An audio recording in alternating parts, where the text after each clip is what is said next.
Try ஃப்ரூட்ஸை வச்சு லவா லட்டு செய்ய போகிறோம். ஸோ ஃபஸ்ட்டு வந்து அடுப்பு ஆன் பண்ணிவிட்டு நாஸ்டிக் ஃபேன் வந்து ஹீட் பண்ணிட்டேன். ஒரு பெரிய குழிக்கரண்டி அளவுக்கு வந்து கீ எடுத்திருக்கேன். நெய்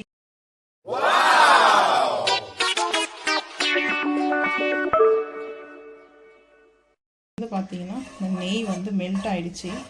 நல்ல ஸ்மெல்லு. இது வந்து பார்த்தீங்கன்னா நைட்டு வந்து செய்யலாம் அப்படின்னு சொல்லிட்டு ஊருக்கு கிளம்புறோமா, ஸோ அதனால எடுத்துகிட்டு போகலாம். கொஞ்சம் வந்து பார்த்திங்கன்னா லவா லட்டு வந்து இந்த குழந்தை பிறந்துச்சு இல்லையா, அவளுக்கு ரொம்ப பிடிக்கும். ஸோ அதனால் எடுத்துகிட்டு போகலான்னு பார்த்தேன்.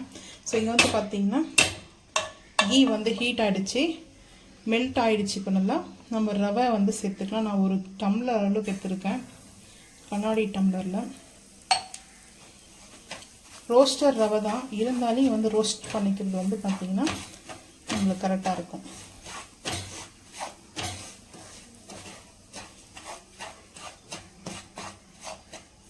அதை ரோஸ்ட் பண்ணோம்னா இந்த ரவையில் வந்து டேஸ்ட் அல்டிமேட்டாக இருக்கும். இந்த ரவா வந்து பார்த்திங்கன்னா லவா லட்டு வந்து என்ன ஸ்பெஷல் வந்து பார்த்திங்கன்னா இங்கே அப்படியே பாருங்கள். நைட்டு வந்து கிரைண்ட் பண்ணி வச்சேன், சரி செஞ்சிடலாம் அப்படின்னு சொல்லிட்டு. நைட்டு இருந்து பார்த்திங்கன்னா ஒரு 10:30 ஆகிடுச்சு. ஸோ அதனால் வந்து பார்த்திங்கன்னா நாளைக்கு வந்து தான் அந்த ஊருக்கு கிளம்பும்போது செஞ்சு எடுத்துகிட்டு போகலான்ட்டு நான் என்ன கிரைண்ட் பண்ணி வச்சுருக்கிறேன்னா, கிரைண்ட் பண்ணதும் வந்திருக்கும் பாருங்கள். பாதாம் வந்து கிரைண்ட் பண்ணி வச்சுருக்கேன். இது வந்து பிஸ்தா, முந்திரி பருப்பு 3 வந்து எடுத்திருக்கேன்.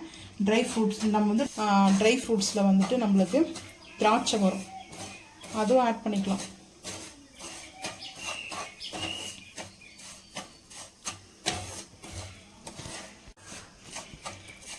நெய்யோடு சேர்ந்து ரவை வந்து பார்த்திங்கன்னா ரோஸ்டர் ரவை தான், ரோஸ்ட் பண்ணியாச்சு.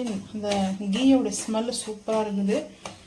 இப்போ வந்து நம்ம அடுப்பு வந்து சிம்மில் வச்சுட்டு சர்க்கரை வந்து சேர்த்துக்கலாம். சுகர் எந்த அளவுக்கு இருக்குன்றதை மெஷர்மெண்ட் பார்த்துக்கலாம். ரோஸ்ட் ஆகிடுச்சிங்களா, ஒரு டம்ளர் வந்து சுகர் எடுத்துருக்கேன். சர்க்கரை மிக்ஸ் பண்ணிக்கலாம். சர்க்கரையும் ரவையை வந்து பார்த்திங்கன்னா மிக்ஸ் பண்ணிக்கலாம். இதில் நெய்யில் வந்து பொரிச்சு போடுவாங்க முந்திரி திராட்சைலாம், ஆனால் நம்ம வந்து நெய்யில் வந்து பொரிக்க போகிறது கிடையாது. இன்னும் கொஞ்சம் சர்க்கரை வந்து சேர்த்துக்க போகிறோம். ஏன்னா ரவை வந்து பார்த்திங்கன்னா அந்த டேஸ்ட்டு ஸ்வீட் வந்து கம்மியாக இருக்கும். ஒரு 1.25 அளவுக்கு சேர்க்கணும். நம்ம 1க்கு 1 மட்டும் சேர்க்கக்கூடாது, ஒரு 1.25 அளவுக்கு சேர்த்துக்கணும் எக்ஸ்ட்ரா. ஏன்னா பால் வந்து ஆட் பண்ணும்போது அந்த ரவையோட கரெக்டாக இருக்கும். இப்போ பாருங்கள், ஒரு 1.25 டம்ளர் அளவுக்கு போதும். ஏன்னா ஸ்வீட்னஸ் வந்து பார்த்திங்கன்னா அந்த இனிப்பு இருக்காது. ஆனால் இது டேஸ்ட் அல்டிமேட்டாக இருக்கும், சூப்பராக இருக்கும். இந்த ஹீட்லேயே வந்து பார்த்திங்கன்னா நம்ம சுகர் வந்து சேர்த்துட்டதுனால கரெக்டாக இருக்கும். இப்போ அடுப்பு வந்து ஆஃப் பண்ணிடலாம். ரொம்ப லோ ஃப்ளேமில் தான் இருக்குது பார்த்திங்கன்னா, லோ ஃப்ளேம் பண்ணியாச்சு. இப்போ இந்த டைமில் வந்து பார்த்திங்கன்னா இந்த ஹீட்டோடு சேர்த்து நான் வந்து பார்த்திங்கன்னா 1 டம்ளர் மில்க் எடுத்துருக்கேன். அப்படியே மிக்ஸ் பண்ணிக்கலாம். ஏன்னா சர்க்கரை சேர்த்துருக்கோம் இல்லையா, அது கொஞ்சம் அப்படியே பார்த்திங்கன்னா அந்த தண்ணியோ இல்லை, நம்ம தண்ணி சில பேர் வந்து தண்ணி வந்து ஹாட் வாட்டர் சேர்ப்பாங்க. நம்ம வந்து பால் சேர்க்கறதுனால இந்த லவா லட்டு ரொம்ப டேஸ்ட் அருமையாக இருக்கும். ஒரே ஒரு டம்ளர் மட்டும் போடுங்க. அந்த சர்க்கரை வந்து இலகி வரும் பார்த்திங்கன்னா, அது வந்து அந்த சர்க்கரையில் அப்படியே லிக்விட் ஆக ஆரம்பிக்கும்.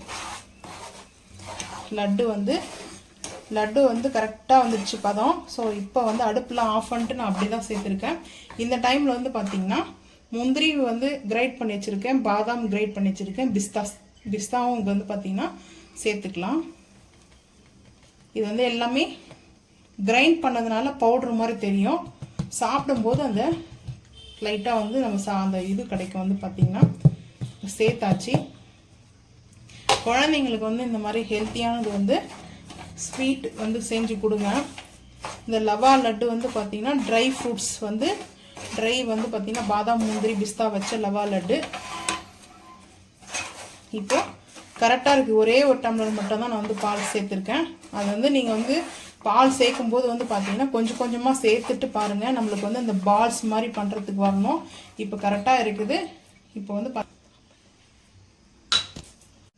இப்போ கொஞ்சம் ஹீட்டாக தான் இருக்கும். ஹீட்டு வந்து பார்த்திங்கன்னா ரிலீஸ் ஆனதுக்கப்புறம் நம்ம இந்த பால் மாதிரி வந்து திரட்டோன்னா அது அவ்வளோவா கரெக்டாக வராது, நம்மளுக்கு டைட் ஆகிடும். அந்த கொஞ்சம் வெதப்பாக அந்த ஹீட் இருக்கு இல்லையா, அந்த ஹீட்டோடு சேர்த்து நம்ம இந்த மாதிரி பால் மாதிரி வந்து பார்த்தீங்கன்னா பாருங்கள், இந்த மாதிரி சைஸில் உங்களுக்கு எந்த சைஸ் வேணுமோ அது மாதிரி சைஸில் பால் உருட்டி வச்சுட்டு பார்க்கலாங்க. ரொம்ப சிம்பிள் தான், ஆனால் டேஸ்ட் ரொம்ப அல்டிமேட்டாக இருக்கும். அதே போல் வந்து ஹெல்த்தியான லட்டு வந்து பார்த்தீங்கன்னா, ஹெல்த்தினா பாதாம் முந்திரி பிஸ்தா வந்து ஆட் பண்ணிக்கிறதுனால ஸோ ஹெல்த்தி தான். பால்ஸ் பண்ணிட்டு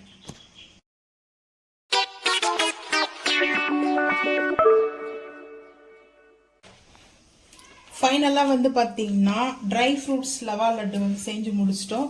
ஸோ இந்த மாதிரி தான் வந்து நம்மளுக்கு மேலே வந்து பார்த்தீங்கன்னா டெக்கரேட் பண்ணியிருக்கேன். பாதாமையும் பிஸ்தா வச்சு பண்ணியிருக்கேன். பிஸ்தா வந்து பார்த்தீங்கன்னா சென்டரில் தான் வச்சுருக்கேன். பாதாம் வந்து பார்த்தீங்கன்னா இந்த லைன் ஃபுல்லாக இருக்குது. ஸோ இந்த லட்டு வந்து பார்த்தீங்கன்னா டேஸ்ட்டு சூப்பராக இருக்கும், அல்டிமேட்டாக இருக்கும். நீங்களும் இதே மாதிரி செஞ்சு பாருங்கள். ரொம்ப ஈஸி தான் இந்த ரெசிபி வந்து பார்த்தீங்கன்னா. நீங்கள் வந்து ஸோ இந்த வீடியோ பிடிச்சா லைக் பண்ணுங்கள், ஷேர் பண்ணுங்கள். ஸோ இந்த வீடியோ பிடிச்சா லைக் பண்ணுங்கள், ஷேர் பண்ணுங்கள், சப்ஸ்கிரைப் பண்ணுங்கள், பெல் ஐக்கான் வந்து கிளிக் பண்ணுங்கள், மறக்காம சேனல் வந்து ஃபாலோ பண்ணுங்கள். அப்போ தான் நம்ம போகிற வீடியோ உங்களுக்கு நோட்டிஃபிகேஷன் வரும். தேங்க்யூ.